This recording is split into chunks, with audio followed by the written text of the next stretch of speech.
So it is my distinct pleasure to announce the Fireside Chat. Now, while they're changing the stage, they're not going to be building a fireplace.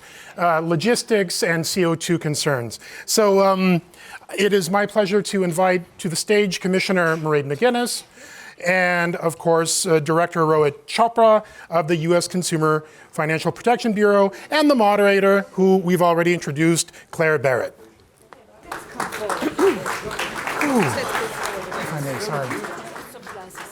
Oh, thank you. Thank you very much. Well, I think considering the last panel was talking about burning money, maybe we should... Yeah, oh, okay. Well, we wouldn't want to break the law, not on a panel moderated by me. But thank you very much for joining us today. I'm not going to talk very much because you already know who I am. You already know who Mairead is, and we have a very special guest with us this afternoon who I'm hoping can bring an American influence to our very European conference so far, Director Rohit Chopra. He is the Director of the Consumer Financial Protection Bureau in the US. I didn't want to get it wrong. Could we have some quiet, please? We're starting the next panel. So the Consumer Financial Protection Bureau in the US, if you haven't heard of it before, they are the kind of people that you want on your side if you are in a financial fight with an institution that has treated you unfairly or even illegally. They have enormous power. They command huge respect. We've written lots of stories about what you've been up to in the Financial Times, and I know we'll talk about some of those things. And the greater need for consumer protection, bringing together all of the threads from the different panels that we've heard from today about digital exclusion, about low levels of financial literacy, the possibility to exploit vulnerable groups, and of course rising fraud, which is all a big problem. So we'll hopefully draw together lots of those things. But I'm going to start with you, Mairead, if I may, just as an opening discussion to our fireside chat. If you could just tell us a little bit about the conference so far, the kind of things that you'll take away with you, the big points that you think will resonate after today's conference is finished. Can I start by saying, no, I'm not going to do that, because actually I want to hear from the director. But I'll answer briefly your question. I think, first of all, the room is still full. I think that's hugely significant. I think this is a topic that has cross-sectoral appeal. It's not just a European topic. We've had many voices from elsewhere. And the belief is we're doing lots of things, but it's disconnected. We may be talking about people who are not in the room in a way that may not be fully respectful, just to suggest that. I don't like the idea of just saying we have vulnerable groups in society. The idea should be that we don't have classifications, that we rise above that and allow people to be included in the financial system. But the reason I want to do a segue, if I may, of course, is that I had a visit to the Bureau in the US, and I was completely bowled over by our conversation. And we followed that up yesterday evening. And I think that you might just challenge us a little. So I want you to do that. I think we believe that the US and the EU are different. So you have strong capital markets. We don't have an investment culture. But I think we probably have similar problems when it comes to consumer interests. So the idea of vulnerability and protection, I'm intrigued by the words and how we interpret them. And I really want us to delve into words like literacy, illiteracy, and what they mean or how they feel to those that we so classify. Because one is good and the other is bad. And I'm wondering, is the language of our conversations not correct to get good results? And sometimes that does matter. Words matter. So do you mind if I just hand the microphone? Yeah, well, first of all, thank you so much for inviting me. It's been a really terrific trip to Brussels to be able to talk about all the things that we have in common with each other. And one of the things that I want to share that I know really shaped me and so many Americans, and really it's something that Commissioner McGuinness and I both share, is both of our countries were completely devastated by the mortgage crisis in the mid-2000s. It was quite easily the biggest failure of financial regulators in the last half century, where in some ways obvious warning signs were ignored and regulators were watching from the sidelines rather than acting. And in the US, it was absolutely horrific. We had neighborhoods across the country completely destroyed, and in many cases, an opioid crisis went to those same exact neighborhoods. We had made decades of progress when it came to getting more people participating in wealth creation. All of the gains of the past 30 years on the racial wealth gap disappeared.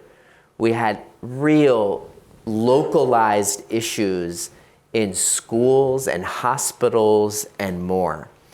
And one of the things that I reflect upon a lot is, where have we gone wrong? And do we have the courage to learn? And one of the big reflections I had is there were so many people who got a mortgage and they were basically told, they got the loan, what they reasonably expected. Why would someone give me this loan if I couldn't repay it? And I don't think it's reasonable for us to expect that consumers can know the mechanics of mortgage securitization or how derivatives work. They should basically be able to know how to get into a transaction and it is safe. And I have worried that for the past 30, 40 years, we in the US have really given a sense of shame to people who fail financially. We in fact use the word, our law has the word bankruptcy. It's about restructuring your debt. But the connotation of the word bankruptcy for individuals is a moral failing. They feel that they have personally failed as a human being. And when we tell people who are in debt that it's because you have been drinking too much coffee, you're buying an extra beverage in the morning, I feel that it is a way to make people feel like they're dehumanized. And so I think we have a lot of linguistic differences, and I'll share with you, I think in American English and others, the word literacy is often looked at as illiterate, meaning someone who has not achieved the ability to understand language. And it is often spoken about in a very judgmental way. And I think we should really reflect on, there's lots of things we have accepted as parts of human condition. Substance abuse, health issues. There's all sorts of reasons why many people spend. And actually, we look at people who financially fail. So many of them are because they had a health issue, a job loss, something in their family. It is not that they were buying too much coffee. Mm-hmm. And I think we are not doing enough in the US, and I have, as part of what the CFPB is doing to reshape our work, and we call it actually financial well-being.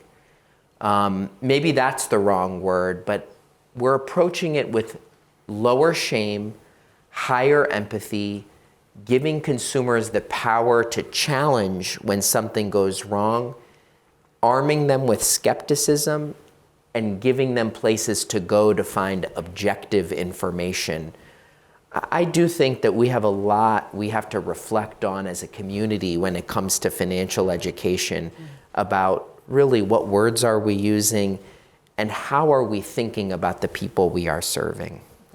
I mean, I think that's a fantastic point to kick off on. And lots of the panels before you arrived today indeed picked up on the problems of jargon and of financial understanding. And although illiteracy is a loaded term, really many consumers are illiterate, but it's not their fault necessarily. It's the information that they're being given. Commissioner, to frame our conversation, let's talk a bit more about some of those similarities that Director Chopra mentioned that happened in the wake of the financial crisis, because really that crisis, COVID, Now the cost of living crisis, these are all big tests on people's financial resilience, as much as on their understanding of the system. Yeah, and I mean, we start with this very broad brush, but I think it's important just to set the stage around the language we use and the consequences of the financial crash and what we might have learned from it. I think the biggest learning is we don't want it again. We never want to see anything like that again, because the consequences were not just economic, they were human and they were horrible. And many people have not rebuilt their lives following that. When it comes to this broad question then of, I'll use financial literacy and just knowledge around money, I think it's potluck in many cases. So it's either you went to a school where there's a teacher was interested and they taught you something, or you had a credit union or a post office that ran a competition. I don't think it should be potluck that you get access to financial information. Not an expert knowledge, but just access to information early. And the capacity to ask questions of a teacher or of somebody in the financial system, very small questions, but they do give you the capacity. And I suppose we all learn from our own experience. So I did study accounting and finance at second level. I studied economics. I then, did a degree and then I had a diploma. I mean, don't ask me now what I studied, but I actually have a good foundation. Of, I don't know the inners and outwards of a financial system, but I sure know how to ask questions. And that's something that I see is really lacking. And I'm wondering, is it the same in the US? I have to say our impressions, and we'll share impressions of each other, is that the US, while you might talk about the human failure, that failures in business aren't regarded as they are in Europe. We're much more, oh my God, the business failed, I'm going to hide. So I'm interested, is there a difference between the human that has financial problems or the enterprise that fails and rises again? And whether the system accommodates that. We also have the impression, because we're trying to build Capital Markets Union, that there is more investor awareness in the US than we have here. I think that's just a view, but I'd be interested in your thoughts on it. And indeed, it's something we're trying to address, including at this type of event, where just to open up the world beyond deposit accounts to people's savings, because we want them to save for rainy days, etc., but also that their money isn't just lying on not earning what it should earn. So I'm curious to know if those are differences. Well, I think that it's a challenging question. You're right that in many ways a corporate bankruptcy is something that is about a corporate restructuring, and a personal bankruptcy comes with a different moral dimension. I think it is true that so many people at home, they don't have access to a defined benefit pension. And our system promotes tax-advantaged retirement investing. But I'll tell you, so many people are very intimidated and daunted by it. And the CFPB has done a study about financial education versus financial marketing. The dollars of financial marketing for every single dollar, it's an uneven contest. And so I have really thought hard about what is the way in which you can not make someone feel intimidated, to know who to ask, because there are so many people who want to take their money. And the more we shift to personalized pricing, generative AI, the use of images and videos that are basically built on manipulative devices, it's going to be hard to educate people away from that. We would never say when it comes to pharmaceutical products, you need chemical literacy. Some of these products are so complicated that we need to make sure that when they are on the market, that they are not going to explode in people's faces. That's exactly what we banned in the US. We banned completely unsafe mortgages. We have now made it such that under the CFPB's rules, those mortgages, we can at least count on the fact that they're not setting people up to fail. So I really see your question as we have to bring the regulation and the vehicles for consumers to vindicate their rights and know where they should go.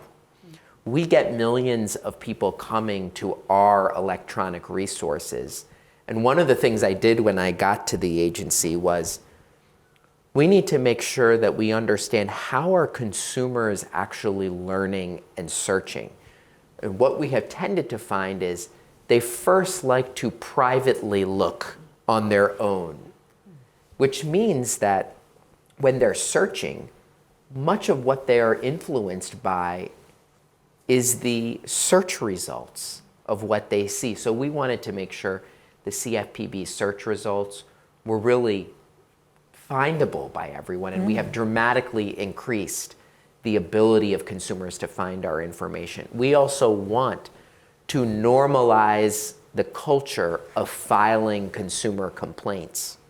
When you file a complaint with the CFPB, it doesn't just go in some box. We order the bank to reply. So we want to create the context where there's also not the incentives to cheat people, but really people know how to spot the issues. Now, I'm very worried that a whole set of things will be very tough.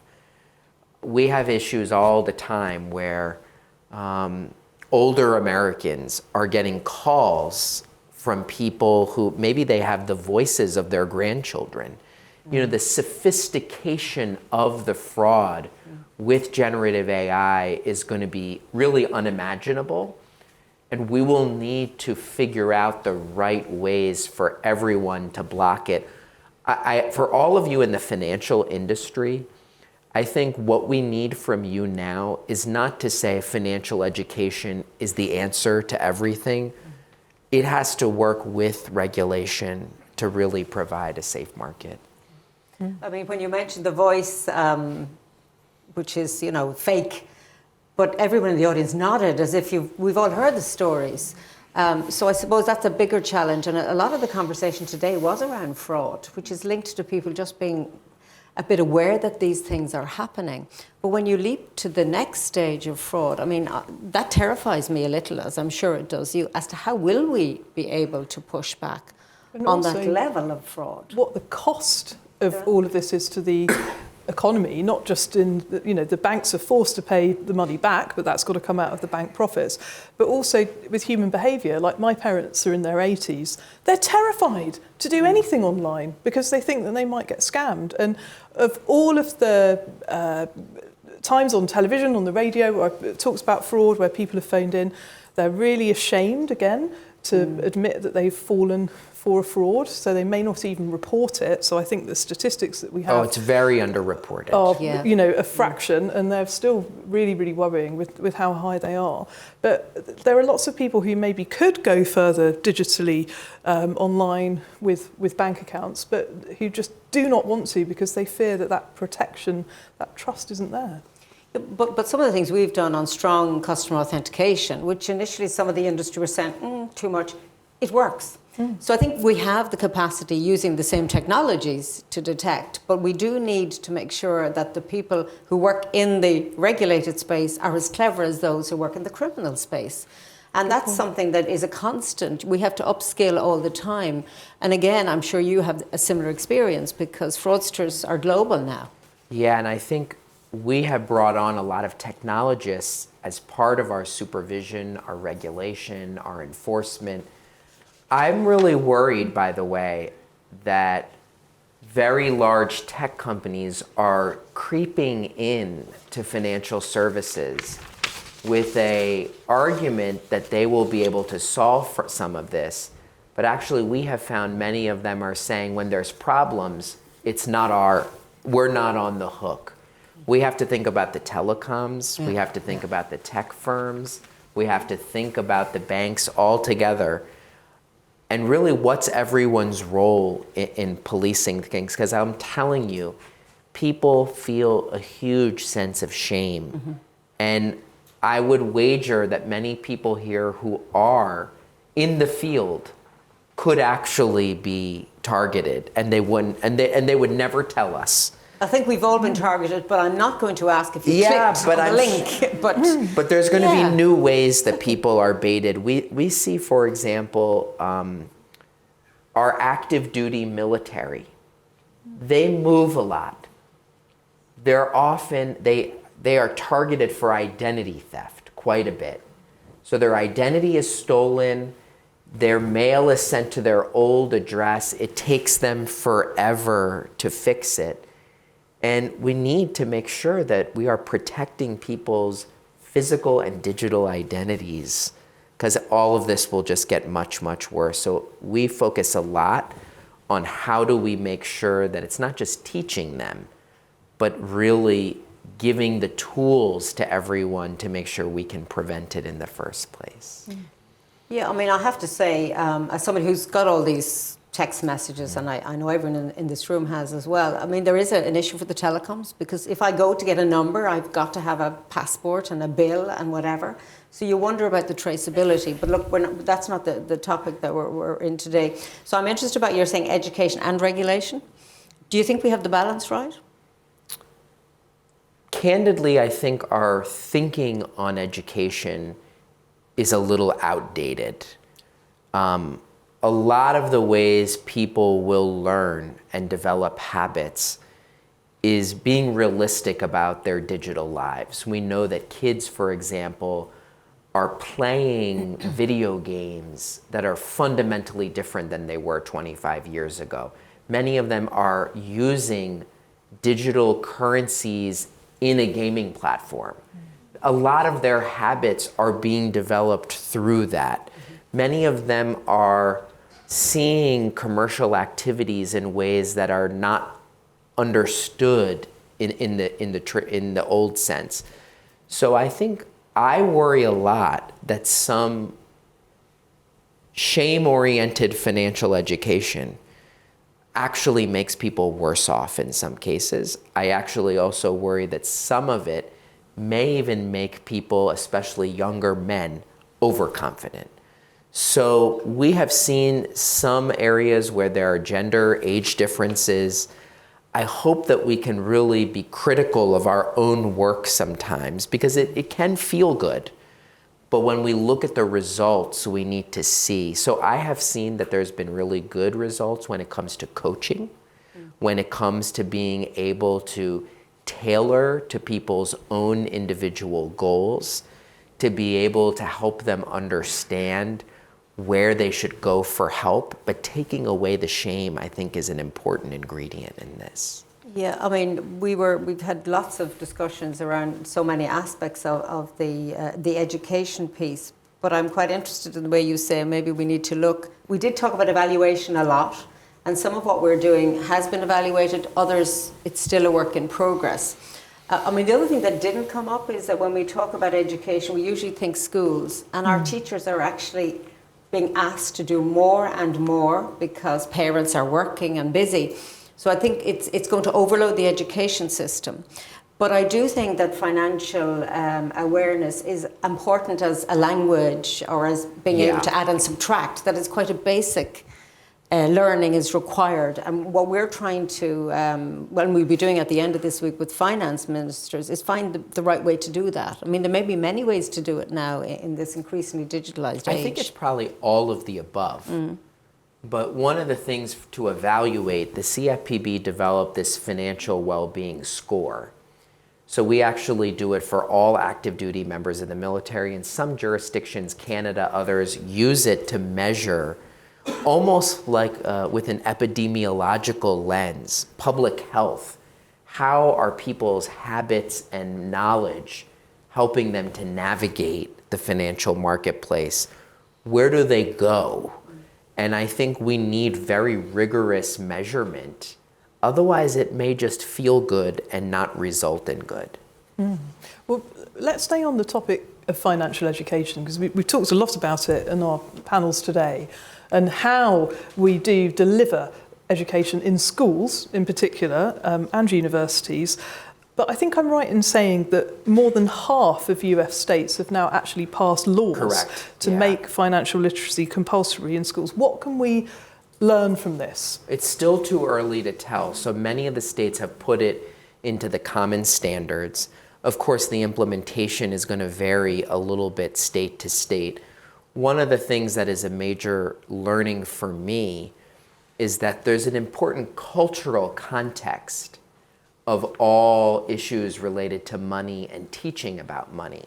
So for example, at home, we have many parts of our population where people will be expected to not only provide financially for their children, but also for their aging parents. There's many parts of our society where the sharing of money just works differently. What is important to spend on is different. So it becomes a little bit hard to completely standardize values and norms. And I think in many cases, we've seen some evidence that numeracy and the ability to be able to navigate mathematics is just a foundational element. But I think we don't know exactly all the learnings from that. But it is true, we have mandated more of it and at different levels. I think that really is the same in Europe. We have many different cultural, I suppose, differences within member states sometimes, but clearly between member states. But that's why it's important that we at least have the conversation about what is everybody doing? I mean, can we learn from each other? Are there things we shouldn't do? I mean, that might be quite an interesting thought. I mean, are there things that actually are maybe nice to have or we feel good about them that really are not making any difference whatsoever and are just cumbersome?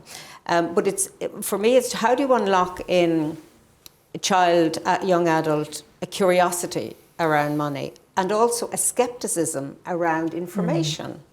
So critical, analytical skills, because I think that's going to be much more important, especially as you say, if frauds become much more sophisticated. So how do you get us all to stop and think that our money really matters, and if you click on something or if you invest without thinking of the risks, that you might have nothing as a result. So just to me, that's kind of part of this conversation. If I look across member states, of course there are differences economically. There are different education systems. There are budget constraints. So there's lots of reasons why you might not do things. But if I look from the point of view of what if we had really good skill sets around the financial area, what are the benefits? And I think the benefits are enormous for individuals and society. And therefore, if you work from that backwards to say, what do we need to do along the chain, even if it's different in different places, then I think we will make progress. But you need to start tapping into the pluses on this are enormous. And doing nothing, in my view, isn't an option. I think it's really costly to say that what we have now is fine. It's like, oh, it'll do. And I don't think that's good enough when it comes to households that need support around their finances, who want their children to have choices and options as they grow up. So, you know, wherever you are, whether it's the US or a member state of the European Union, I think if you look at the potential, then we can find ways around making it happen. Yeah, and I think I would urge us across the Atlantic to be seeing what can be the framework that we have confidence will actually, where could we target? I have always wondered whether in the US, the student loan process, because that's really the first way that in many cases an 18-year-old is signing up for a very large debt obligation. That's obviously less of an issue here, but it's in some countries here. And the rules can be changed retrospectively, as we found in Britain. Yeah, and I think there are moments where we want to prepare people of how will they navigate that situation. And I do think sometimes we have to give people practical skills about what will they do in the moment, because financial firms will always want to create a sales environment that is in some ways a little bit more intimidating. And how will you think, who should I go to? What should I ask? And what's my ability to navigate this situation? I think a lot about that one.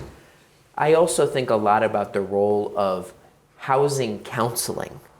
So in many cases, we have, for example, in our country, banned kickbacks from mortgage lenders to real estate brokers, because we know that is a very tough market to really navigate. We have to figure out, though, who is that person going to be able to trust? and creating trustworthy parties, I think complements financial education completely. Yeah, I mean, kickbacks is an interesting term. We're having discussions around slightly different, but retail investment strategy. And I suppose what that has done is at least, started the conversation. It's been a little bit tough and not quite going the direction I think it should go in, but I remain resilient and determined. And if only this proposal has, raised a few hackles in the sector, no harm. But also, I think, raised amongst those who are consumer focused that this is an area that needs some attention. Then no harm in that either. And I think sometimes, as you probably experience with regulation, you try very hard to do something, really clear and focused, and then you hit a little bit of a wall and you have to find a way to go around it. But in today's world where change is happening rapidly, where I think, and I heard that very young woman on the last panel talk about young people have been really worried about the future and anxious around climate and wars and all sorts of things. Debts. Yeah, exactly. That I think the one area we should try and make less stressful is around finance. And you need it every day, whether it's physical or whether it's digital. You use it every single day. And I know from my political background, dealing with constituents as far back as 2004, money problems create horror stories. And they create a cycle of disadvantage, which has nothing to do with the person themselves. They're not disadvantaged people. Their circumstances are disadvantaged. And I suppose I worry a little too that we do tend to label the person as opposed to the situation. Yes. And really, I suppose I'd like that to get out to a wider audience that, we, to some extent, we should apologise for the fact that the financial system can be difficult to navigate and help people not stick with a label on them. So the objective should be to move people from this vulnerable category or being disadvantaged in their circumstances to move to the medium rather than stay categorised. And I would worry about that. On digitalisation, I think there's a generation that know nothing else. And therefore, we do have to deal with the reality of that. They're not going to go backwards. But equally, I took the point of the lady who spoke about cash. And that's why I was very conscious, and I'm really interested in your view on this, about when we were doing our digital euro proposal, that we also spoke about cash. Because we don't want a situation to arise that people think that we're trying to get rid of cash, because that is not the case. We want choice. And we have private payment solutions, we have cash, and we want a digital euro payment solution. So I think with all of those things, and also the speed at which people make decisions online, really quickly. I mean, I'm old enough to know the queuing outside. Who mentioned this? The bank. Queuing at the bank. Yeah. Bank runs, yeah. I'll give you a small example of what's happened since COVID. So I was a member of the European Parliament. I got elected 4 times. So 2019, my last election. So I was still in the Parliament. COVID hit in 2020. Before COVID, there were 2 banks in the European Parliament building and a cash machine. How exciting. Well, post-COVID, there are no banks. And there is no machine, which means small things like you can't get access to cash there. You have to go somewhere else. So that's a very small example of how rapidly things change because of circumstances. And nobody was asked, was that a nice idea? It just happened. And that's happening in communities. So I do think that financial services, I mean, for me, they also mean being able to access a person. Not all the time, but I think there comes a time when you do need to access a person, rather than being on a line being told your call is really important. Or Please a chatbot. hold. Or your friend, whatever her name is, that you type a question to, who doesn't understand your question, because how would she? She's not human. But I wonder at some point, will we start pushing back against that level of automation rather than the human contact? And just an observation, because people say, oh no, this older generation, they weren't used to digital. But I imagine the older I get, I may just kind of want to talk to a person, or I may need the support. So it's not as if you're ever going to have a population where digital is fine, because we're all so clued in. I think there's a time when we all will need support. And I think that was referenced by Wim in terms of the stories he shared with us. So rather than us thinking this is a transition time, where digital will eventually be everything, it can't be, because we will still need those, human contacts. Yeah, I look at this as, I'm glad the word resilience is here, because COVID taught us a lot about resilience, both emotionally, but also our physical infrastructure and our ability to adapt.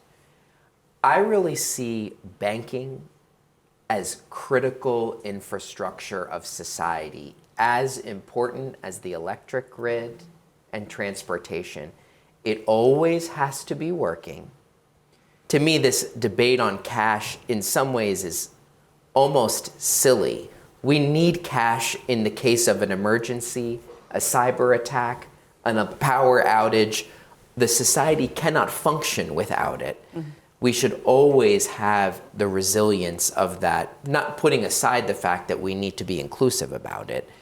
But I also wonder whether the people in the US, in Ireland, elsewhere, who grew up in a family where they experienced financial failure, are they permanently going to think that the financial system is rigged against them? And part of that is we have to do our part to make sure people can, we see this part as fundamental to the American dream. Getting ahead is about all of participation in the financial system. You can't do it without it. And so I don't want to see that be foreclosed from people. Yeah, I think to your point about whether people have sort of built trust again in the financial system, I think not completely, because I think there's still a residue. For example, when interest rates went up and banks were making profit again. They weren't passing them on. Yeah. Well, to the other point that people were saying, why should they be earning profit? There was a sense in which, profit was good, but there was a sense too that are they not holding on to too much and not giving us enough in terms of our interest rates? So there was a little bit of fracture there, and some member states took unusual action. So I still think there's a need, trust has to continue to be built. And therefore, even around issues around cyber, where there is a problem, and we've had them everywhere, I think you probably also. Yeah. Trust is diminished overnight and fear creeps in. And that's kind of unhealthy, where people feel the system isn't quite as resilient as it needs to be. So I think, around those sort of topics, when we're talking about the whole financial inclusion piece, is so that the industry itself knows that this is an issue and doesn't shy away from it. And I think, I reference Vim, I think the industry is aware of this. I think they are trying very hard to rebuild trust. They have taken decisions around, maybe less infrastructure, although we do need some hard infrastructure. But I think also in across the member states, I think governments are also insisting that some of that hard infrastructure is held on to, rather than us moving away from it completely. And that's no harm, because I think people want to access physical infrastructure. Yeah, and we have proposed recently some rules and policies on open banking in the US. And I think part of the way I approached it was that, sure, it's going to happen in many ways digitally, but thematically we wanted to put consumers in control of their data, to be able to move more quickly, to be able to demand better customer service for it. I think in Europe you have the same type of vision, but also getting people to trust that their data is not going to be exploited, that they're not going to be, targeted for fraud. We have a lot of work to do to get trust to that level. It is quite scary how the fraudsters can pinpoint who to target. Like, I made a podcast a while ago about how if you've been recently bereaved, fraudsters find out about this and they know that you're less capable of judgment, and these names are passed around. It's really quite awful. We have reports at home that you can purchase from data brokers lists of recently widowed people, or people who are maybe suffering from dementia. It's part of the reason we're going to be proposing rules on data brokers and really to limit some of this. But I think the way in which people can be targeted at their most emotional weaknesses it makes our work just much more important. Now, I want to ask you about children and digital finance in a second. I would very much like to also take a couple of questions from the audience straight after this, because we did advertise a Q&A, so hopefully that's allowed. I'm not being told no by anyone, so that's good. So we've touched on, in our discussion and in previous panels, about how we teach children about finance and managing money in an increasingly cashless society. And our previous panel mentioned apps that banks are coming up with for parents to give pocket money digitally for children. Sometimes they can earn it by doing a chore, which is controversial, paying your children money to do things they should be doing already for free. But the more controversial thing to my mind is that as a parent, you have to pay for these apps. They're very rarely free. It's a way that the banks can also make money from us as customers. And what happens if your parents either can't afford that or can't afford an iPad or a smartphone? This is what worries me about digital finance, because we need these skills, and it's scary when you see a 2 or 3 year old on an iPad and how they seem to magically know what to do. But how can we include everyone in that? I think we have a lot of blind spots when it comes to pediatric health, how the young and adolescent brain adopts even and visualizes and goes through their own risk calculations. I think you're right. I share some of your concerns that if there are apps that are really just for premium customers or just marketed to a certain segment, who will ultimately be excluded. I think part of what we would like to see is basic accounts that are truly safe, that don't have, junk fees tied to them, that are really trying to get people very basic services. It is a place where we've seen some progress in the US, and ultimately we would want the ability for people to learn, and even if they make mistakes, not ruin their financial life with it. Would you like to come? Well, as somebody who didn't quite pay pocket money, but don't tell my children that it's normal, I think I wasn't aware of those apps. So that's fascinating, and you're charged for them. But I have spoken to some grandparents who like physically giving their grandchildren just money in a card. How quaint. A physical transfer, if you like. I think that's still in our culture in a way.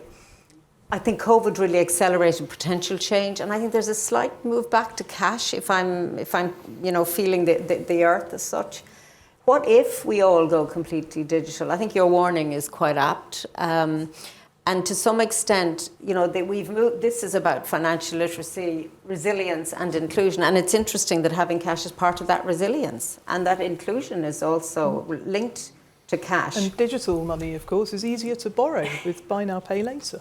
Well, buy now, pay later has been a major subject of my meetings here in Brussels, where we have, from across the Atlantic and the Pacific, a financial innovation has come to the US from mostly overseas firms, combining gamification, payments, commerce, curated shopping experiences in a way that I think for many younger consumers, but older consumers too, find it appealing because it appears to not have any interest, but in fact can lead money to very significant over-indebtedness. And the buy now, pay later industry basically had claimed in the US that this is giving options to people who don't have others. Our research finds exactly the opposite, that maybe they already had alternatives. So we also have to think about how those companies are using personal data to really induce more borrowing and lending in ways that maybe the individual doesn't even realize they're walking into. And look, of course, there's a personal responsibility has a huge portion of this, but we have to equip and make sure that it is safe. Sure. I think it should be get now, pay later. Because, you don't buy it, you actually get it, but you pay later. And I think It's even credit. that's, and costly. Okay. Time for one very quick question. Please make it a good one. I'm sure there's lots of people who want to ask one. No pressure. Is anybody? Oh, God, the professor. Wow. Thank you very much. It has been a very exciting panel. So I'm Christophe de Wetter from the University of Leuven. Trust has been mentioned in all panels all morning long, even now in the panel. And I was wondering, because of course we need trust for financial literacy, we need trust in society. A society without trust, it's a very bad society. Nevertheless, I'm also learning my kids not to trust any email, any phone call that mentions euros, that mentions money. So how can you bridge this gap between the trust that we need for financial literacy, that we need in society, and the distrust that we learn kids at the moment? What kind of good tips and tricks do you have, both from Europe, both from the US, on how to bridge this gap on trust on the one side and the distrust that we learn our kids constantly? Yeah, I think Great question. it's a good point, because in one place we're telling people distrust everything. So I like to actually use the term arm people with skepticism. And I think skepticism is a little bit different than don't trust. It's scrutinize. Raise your eyebrows and ask some questions, but to me, more importantly, who do you ask the questions to, and where do you go? Our key objective in the US is to get people a way to know how to get objective, no kickback type information. That they are able to use, that we make our information available for governments of all levels, intermediaries, others. I don't know if we'll fully succeed, because again, what we're up against is literally companies auctioning for keywords to be that search result. So we will need to think about how we navigate that, but I'd like us to, in some ways, hit the mark by not saying everyone's a liar, but to say it's up, we need you to be in the driver's seat and skeptical of those claims. And the Wikifin experience earlier provided us with Maybe some just if I insight could into add one line. We don't want to terrify people so that they completely distrust everything and everyone. But we want people to just, savvy, just to think twice. I mean, skepticism is what we're talking about here. It's very hard to actually inculcate that in people. With that. Don't send too rapidly emails. Okay, so in other words, if you are responding, save it, breathe in, and delete it. I think in normal practice we do this in not even related to financial issues, that the worst thing you can do is respond quickly and regret with time. And I think for the moment we're going through a period of rapid escalation in disinformation, fraud and scams. At the same time as the financial industry is more digitalized and there are many more products and services available, we're going to have open finance, moving from open banking. So it's a whirlwind of activity. We've produced more legislation this sense. Are you trying to get me to stop talking? No. I just... Don't you worry about him. How could you? Carry on. I'm very fearful of Idis. This is your He's my parade. idol, actually. No, he's mortified now. He said, I did it, it worked. But I don't want to terrify you. But we have to be really careful of the times we live in, because I've only been in this role since the end of 2020. And I have seen before me such a rapid change in the banking system, where I think in the next few years, the banking system will fundamentally change again. So how do we, and for me it's still a question, how do we navigate this? How do we keep people, in sync with the financial system without terrifying them of all that we've just discussed here? Because it would be overwhelming, and that's why older people can be terrified. Younger people are perhaps not terrified enough, so they take more risks. I mean, one topic that was mentioned, I think, was it you, Vim, who mentioned mules, money mules? And we have a situation where young people in the member state, I know best, a cohort of school children, are now being brought into the police station because they've allowed their accounts be used for illicit money. And we shouldn't actually penalise those young people. It's because this is something that happened to them, but we should use this as an example of what's happening out there in the real world at school level at the age of 13, 14 and 15. And it's very hard for parents to even keep track with this. But these are things that matter because it does impact those kids as they grow older. So I think your point about skepticism, about don't make people terrified so that they do nothing at all. And frankly, I've almost been taken in. You know, you kind of go, oh, that looks... I mean, I think our services send out emails occasionally to track. Yeah. Okay. Before the world, I say I was that fool who clicked, but I think another colleague did as well, so we won't name him. Does that answer? What do you think? You're the professor. Well, I want to make sure that we could say, like, you know, don't answer email. I think actually there's going to be newer and more sophisticated things that come later, but I would say from our perspective, we should understand also the fear of missing out. And so in our mortgage crisis, we had an issue where people say, it seems like everyone is making money. And am I going to be the only one?